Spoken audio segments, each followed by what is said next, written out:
Midi Info sur Al24 News. Mesdames, Messieurs, bonjour. Voici les titres du journal. 17e sommet extraordinaire de l'Union africaine. Le Premier ministre algérien, Ayman Ben Abdelrahman, représente le président de la République, Abdelmadjid Tebboune, à Niamey, au Niger.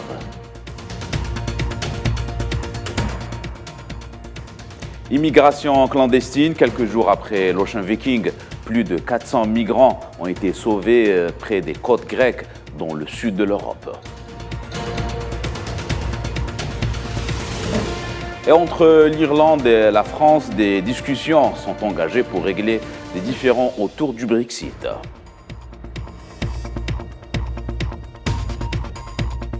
Coupe du Monde 2022, deuxième match pour le Qatar et le Sénégal et dernière chance pour rester dans la course du mondial.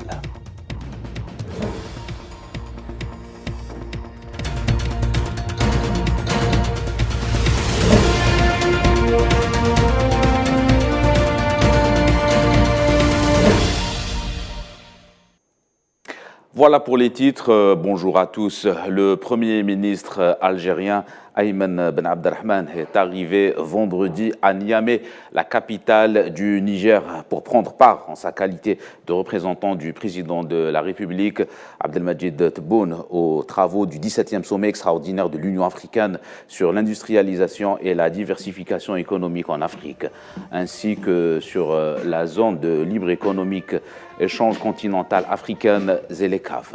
À son arrivée à l'aéroport international de Niamey, Ayman Ben Abdelrahman a été accueilli par le Premier ministre du Niger, Oumoudou Mahamadou, et le ministre d'État à la présidence de la République, Rissa Abougla.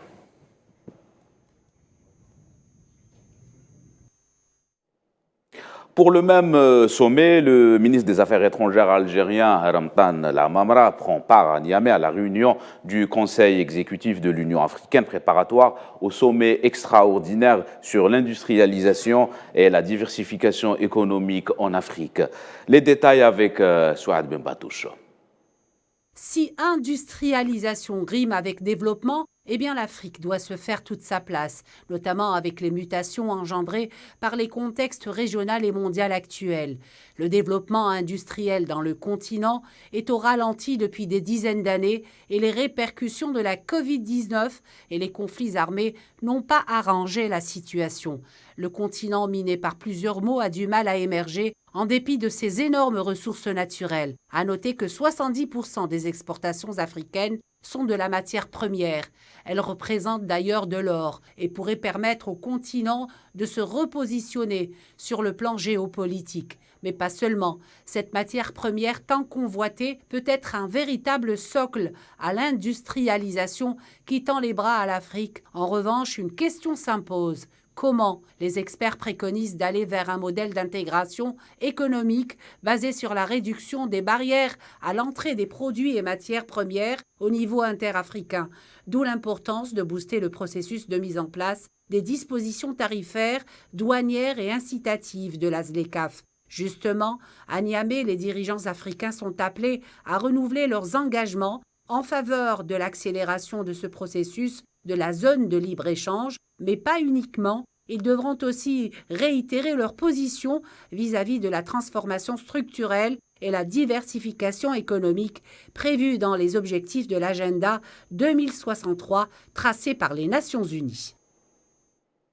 Nous vous le disions en titre, en Grèce, une embarcation avec des centaines de migrants à son bord qui avait lancé un signal de détresse en mer dans la nuit de lundi à mardi a accosté dans le port de l'île grecque de Crète.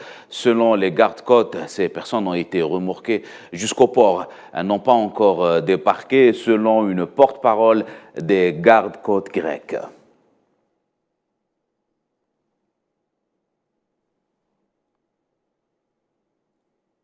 Immigration clandestine, toujours cette fois-ci en Libye. L'organe chargé de lutter contre l'immigration illégale a organisé à Tripoli des convois routiers vers les frontières Est et Sud pour envoyer plus de 200 étrangers à la faveur d'une coordination inédite entre régions rivales. Depuis plus d'une décennie, la Libye est devenue une plaque tournante pour des dizaines de milliers de migrants cherchant à regagner l'Europe par la mer Méditerranée. Nous sommes ici aujourd'hui à l'occasion du début de la reconduction aux frontières d'un certain nombre de nationalités arabes et africaines.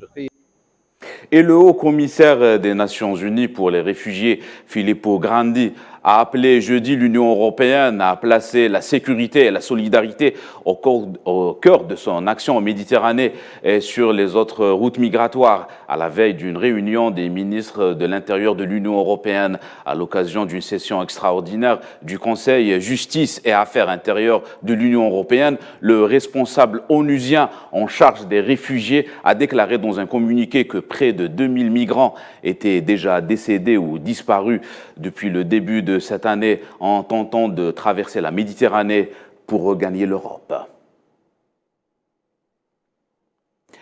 Washington appelle Ankara à cesser immédiatement ses opérations militaires en Syrie. Les États-Unis affirment que l'opération militaire Griffe épée met en péril la vie des soldats américains stationnés sur place.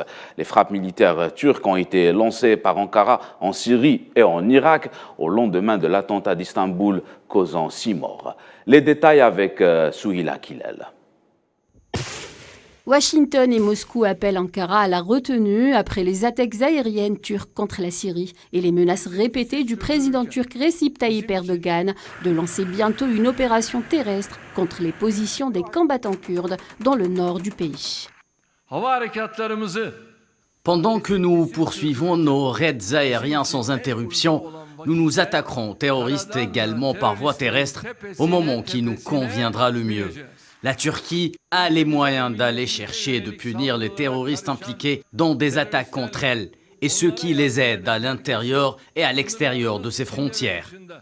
L'aviation turque a lancé dimanche l'opération Griffe épée, une série de raids aériens contre 89 positions du PKK et des YPG dans le nord de l'Irak et de la Syrie qui ont fait près d'une quarantaine de morts. Mardi, une nouvelle frappe de drones turcs a visé en Syrie une base conjointe des forces kurdes et de la coalition internationale antiterroriste menée par les États-Unis. Cette nouvelle frappe a fait 2 morts parmi les combattants kurdes.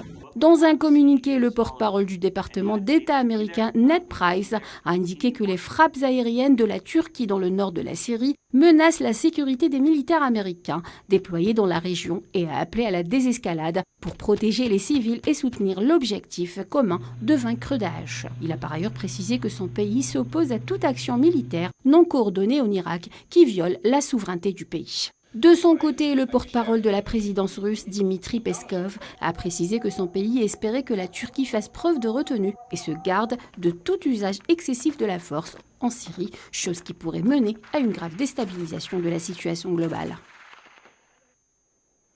Retour en Europe où les 27 ministres de l'énergie européens se réunissent depuis jeudi à Bruxelles afin de tenter de trouver des solutions pour limiter la flambée des prix de l'énergie. Si certains pays européens insistent sur l'urgence d'un plafonnement des prix, d'autres, comme l'Allemagne, redoutent ça, notamment pour ce qui est des effets sur les approvisionnements dans les mois à venir. Conflit en Ukraine, le ministère de la Défense russe a publié des images montrant 50 soldats russes qui seraient ramenés d'Ukraine en bus. Les soldats chantaient l'hymne national russe. Selon le ministère russe de la Défense, ces soldats seraient transportés à Moscou par avion militaire pour y recevoir un traitement médical. Conflit en Ukraine, toujours à Kiev, la capitale ukrainienne, largement privée d'électricité au lendemain des nouvelles frappes russes massives qui ont spécifiquement visé des infrastructures énergétiques. Les rues du centre-ville sont plongées dans l'obscurité, une stratégie critiquée par les alliés occidentaux au moment où l'hiver s'installe. Le président français Emmanuel Macron et le Premier ministre irlandais Michael Martin, qui se sont rencontrés jeudi à Paris, estiment qu'il y a une fenêtre d'opportunité cruciale pour résoudre les différends commerciaux post-Brexit avec Londres au sujet de l'Irlande du Nord. Selon un communiqué irlandais, le chef du gouvernement irlandais reçu à l'Élysée a remercié le président pour sa solidarité inébranlable de la France pour l'Irlande tout au long du Brexit.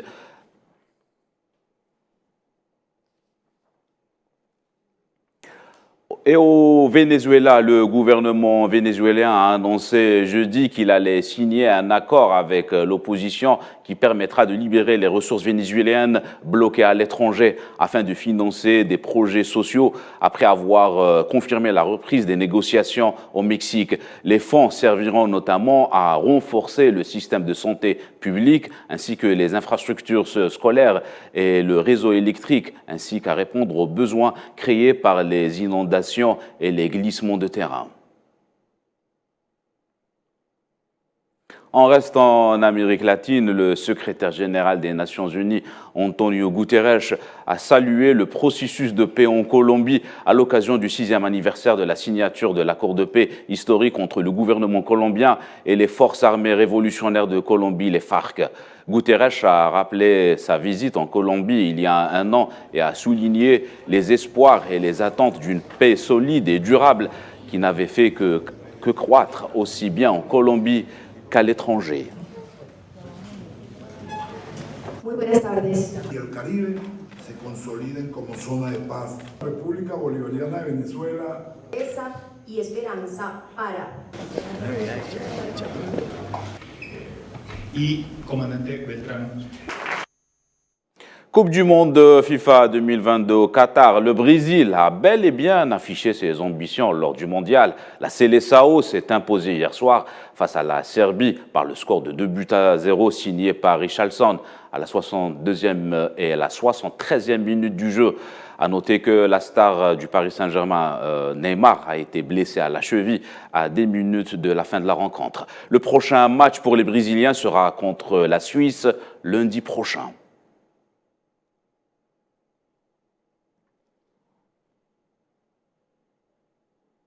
Et à l'instant même, le Pays de Galles dispute sa deuxième rencontre contre l'Iran. Les coéquipiers de Gareth Bale se sont quittés sur le score d'un but partout contre les États-Unis. Et à 14 h, le pays organisateur, le Qatar, va se mesurer au Sénégal. Les deux sélections ont perdu leur premier match et cette deuxième affiche sera décisive pour les deux équipes afin d'espérer une poursuite de l'aventure mondiale.